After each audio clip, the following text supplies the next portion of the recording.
Distinte autorità, membri del corpo diplomatico, un saluto ai pellegrini venuti in occasione del Giubileo dei Confraternite. Fratelli e sorelle, saluto tutti voi. Saya ingin menyapa kalian semua Gratitudine all'inizio dengan hati yang del ministero che mi è bersyukur stato affidato. di awal pelayanan yang telah dipercayakan kepada Ci saya. hai fatti per te, Signore, e il nostro cuore non apposa finché non Engkau telah menciptakan kami untukmu, Tuhan, dan hati kami tidak akan tenang sebelum beristirahat dalam abbiamo Engkau. vissuto un tempo particolarmente intenso. Beberapa hari ini kita telah mengalami masa yang sangat intens. Vito di tristezza il nostro cuore. Hati kita penuh dengan kesedihan. E in quelle ore difficili Dan di ci masa-masa siamo yang susah ini, quelle folle di cui il Vangelo dice che erano seperti kerumunan orang yang disebut dalam Injil, seperti domba yang tidak mempunyai gembala. di Pasqua. Abbiamo Namun tepat pada hari Paskah, l'ultima benedizione. kita menerima berkat terakhir darinya, Resurrezione abbiamo dan dalam terang kebangkitan, kita menghadapi momen ini dengan keyakinan bahwa Tuhan tidak pernah meninggalkan umatnya. lo raduna. Ia mengumpulkan mereka ketika tercerai-berai, Dice come un pastore menjaga mereka seperti gembala menjaga kawanan dombanya. spirito di fede. Dalam semangat iman inilah Dewan Kardinal berkumpul untuk konklav, Da storie datang dari latar belakang yang berbeda. Kami menyerahkan kepada Tuhan keinginan untuk memilih il vescovo di Roma, pengganti Petrus, uskup Roma, capace di custodire il yang ricco mampu patrimonio della fede menjaga warisan kaya iman Kristiani, di gettare lo sguardo lontano sekaligus menatap jauh ke depan menyambut alle inquietudini pertanyaan, e alle sfide kegelisahan, dan tantangan zaman ini. accompagnati dalla vostra preghiera. Tentunya ditemani oleh doa-doa kalian, kami merasakan karya Roh Kudus yang telah menyatukan berbagai alat musik, membuat senar hati kami bergetar dalam satu melodi. Saya telah dipilih tanpa jasa apapun, dan dengan rasa takut, gentar saya datang kepada kalian sebagai seorang saudara yang ingin menjadi pelayan bagi iman dan sukacita kalian.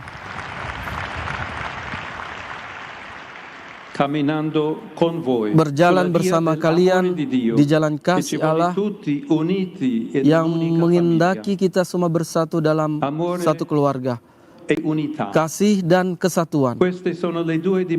Ini adalah dua dimensi dari misi yang dipercayakan Yesus kepada Petrus. Injil menceritakan kita ke Danau Tiberias, tempat yang sama di mana Yesus memulai misi yang diterima dari Bapa, menjala umat manusia untuk menyelamatkannya. Ketika berjalan di tepi danau itu, ia memanggil Petrus dan para murid pertamanya untuk menjadi seperti dia, penjala manusia. Dan kini setelah kebangkitannya, tugas itulah yang dipercayakan kepada mereka, melemparkan jala lagi dan lagi untuk merendam harapan Injil ke dalam air dunia, berlayar di samudra kehidupan, agar semua orang dapat menemukan diri mereka dalam pelukan Allah. Bagaimana Petrus dapat melanjutkan tugas ini? Injil mengatakan bahwa itu mungkin karena ia telah mengalami kasih Allah yang tak terbatas dan tanpa syarat, juga dalam masa penyangkalannya dan kegagalannya.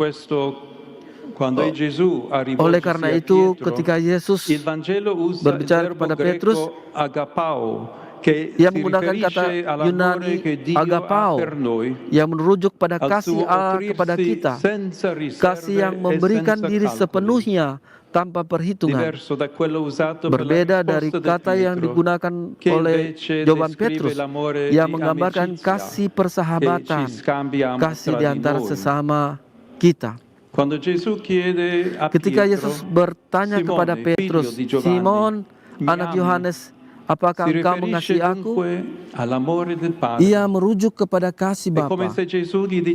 Seakan Yesus berkata, hanya jika engkau telah mengenal dan mengalami kasih Allah ini yang tak pernah gagal berkurang, engkau dapat mengembalakan anak-anak domba-dombaku. Hanya dalam kasih Allah Bapa engkau akan mampu mengasihi saudaramu lebih, yaitu dengan memberikan hidup bagi saudara-saudaramu. Maka kepada Petrus diberikan tugas untuk memberikan hidupnya, menyerahkan hidupnya bagi kawanan domba. Pelayanan Petrus ditandai dengan kasih yang rela berkorban ini, karena gereja Roma memimpin dalam kasih dan otoritas sejatinya adalah kasih Kristus. Bukan soal menundukkan orang lain dengan kekuasaan, dengan propaganda agama atau alat kekuasaan, tetapi semata-mata mengasihi seperti Yesus telah mengasihi. Lui afferma lo stesso apostolo Pietro, è la pietra che è stata scartata da voi costruttori e che è dikatakan oleh Rasul Petrus, Yesus adalah batu yang dibuang oleh kamu para tukang bangunan. Dan jika batu itu adalah Kristus, maka Petrus harus mengembalakan kawanan tanpa pernah jatuh pada godaan untuk menjadi pemimpin yang menjadi kepala di atas orang lain, menguasai orang lain yang dipercayakan kepadanya. Tetapi sebaliknya, Petrus diminta untuk melayani iman saudara-saudaranya, berjalan bersama mereka. Karena kita semua adalah batu hidup, dijadikan batu hidup melalui pembaptisan kita, dipanggil untuk membangun rumah Allah dalam persekutuan persaudaraan, harmonisan roh, dalam hidup bersama menghargai keberagaman. Seperti yang dikatakan Santo Agustinus, gereja terdiri dari semua orang yang hidup dalam keselarasan dengan saudara-saudaranya dan yang mengasihi sesamanya. Inilah saudara-saudari yang ingin saya harapkan menjadi keinginan besar pertama kita. Gereja yang bersatu, tanda kesatuan dan persekutuan yang menjadi ragi bagi dunia yang didamaikan.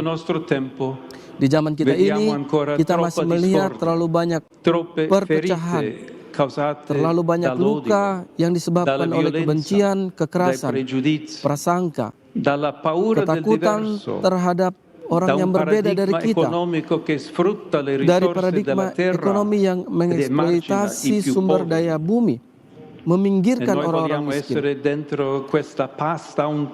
Kita ingin menjadi di tengah adonan ini ragi kecil bagi kesatuan, persekutuan dan persaudaraan. Kita ingin mengatakan kepada dunia dengan kerendahan hati dan sukacita, pandanglah Kristus, datanglah mendekat kepadanya, terimalah sabdanya yang menerangi dan menghibur. Dengarkan tawaran kasih-Nya untuk menjadi satu keluarganya. Dalam Kristus yang satu, kita menjadi satu. Dan inilah jalan yang harus ditempuh bersama di antara kita, tetapi juga bersama dengan gereja-gereja Kristen lainnya, dengan mereka yang menempuh jalan religius lainnya, dengan mereka yang mencari Tuhan dalam kegelisahan mereka, dengan semua perempuan dan laki-laki yang berkehendak baik untuk membangun dunia baru di mana damai berkuasa.